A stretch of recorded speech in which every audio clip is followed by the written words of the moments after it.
SBS Radio around the country and online. This is World News Australia with Peggy Giacomellos. It's 5:13. A specialist on international espionage says there's a connection between the assassination of a senior Hamas military commander and the subsequent jailing by Israel of an Australian man widely suspected of being an agent for Mossad. Ben Zygier was imprisoned in Israel in a supposedly suicide-proof prison cell in February 2010, and Israel says he killed himself in December of that year. Dr. Joseph Fitsanakis from King University in the United States specialises in the history and the practice of international espionage, intelligence and terrorism, and he told Greg Dyett his contacts in Europe, Israel and the United States believe Ben Zygier had some sort of involvement in the assassination of Mahmoud al-Mabhouh in Dubai in January 2010. There's little doubt that the Mossad was behind this operation. Several members of that team that killed al-Mabhouh were using foreign passports, Irish, British, Australian, to travel around the world, ended up in Dubai.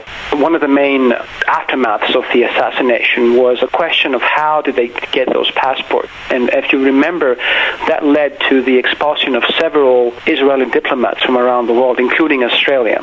At least 4 of those who conducted the assassination were using Australian passports. It appears that although Zygier himself was not necessarily involved with the assassination operation on an operational level, he must have had quite a bit of knowledge about how these passports are actually attained by the Mossad. And the general sense seems to be that his imprisonment in Israel is connected with his knowledge of how this system works in Israel. What could he have done that would have prompted Israel to incarcerate him? In order to answer that question, you have to be aware of the main practical intelligence concern for Israel. The primary operational terrain for Israeli intelligence activities is, of course, the Middle East and North Africa. The problem they're facing, the Mossad in particular, which is Israel's primary covert action agency, is that Israeli officers cannot travel to most of the Arab world because Israeli passports are not accepted there.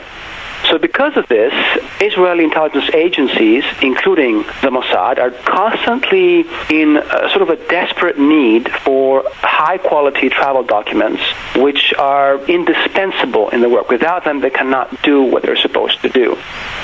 Procuring passports, especially from Australia, Canada, Ireland, New Zealand, countries that are seen as politically neutral, not carrying the sort of baggage that you get when you carry an American or an Israeli passport, especially in the Middle East, are highly coveted. So a person like Zygier, if he had a knowledge of how this system works, how exactly Mossad procures its passports, would have been critical for the operational cohesion of an agency like the Mossad.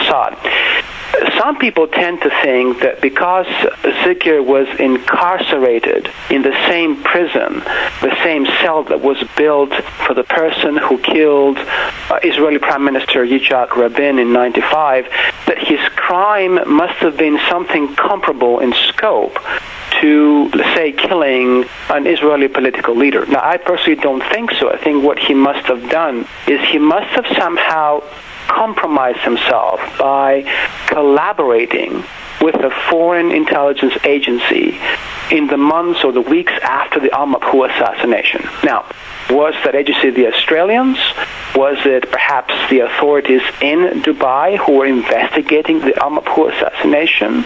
Did he decide for some ethical reason to become a whistleblower of the kind of Mordecai Vanunu who back in the 80s spilled the beans about Israel's nuclear program? That is, of course, an unanswered question, but I think it has to do with one of those 3 possibilities.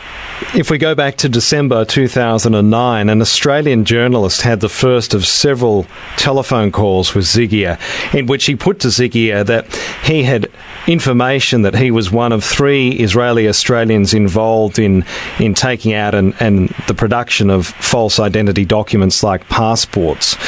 What seemed interesting to me was the fact that Zygier was prepared to engage with that journalist to the point of taking several telephone calls from him between December 2009 and January the next year, shortly before the assassination on January 19 and just a month before Zygier was jailed in February.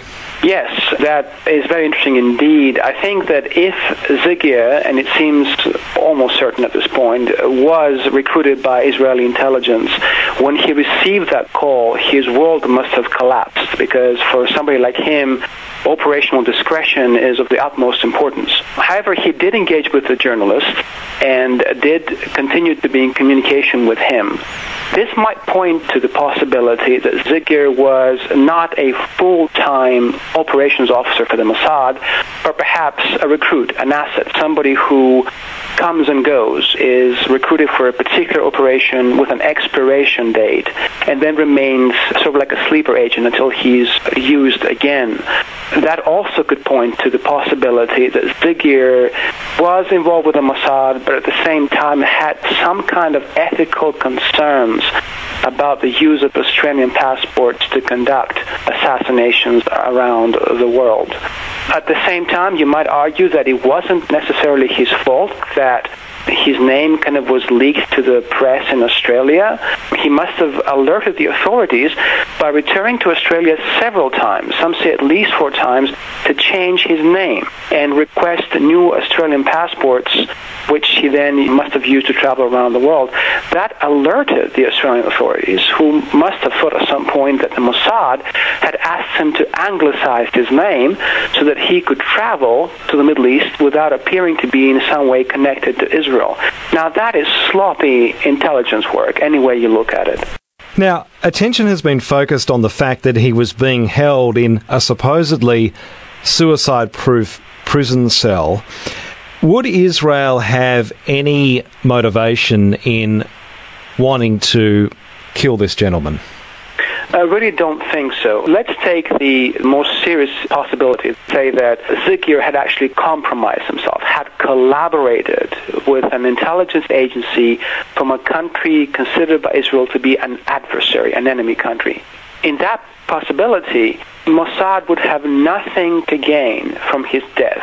Once he's incarcerated, he's seen as a card, somebody they can actually use to exchange with your own agents or officers that have been compromised in other countries. So he's useful in that respect.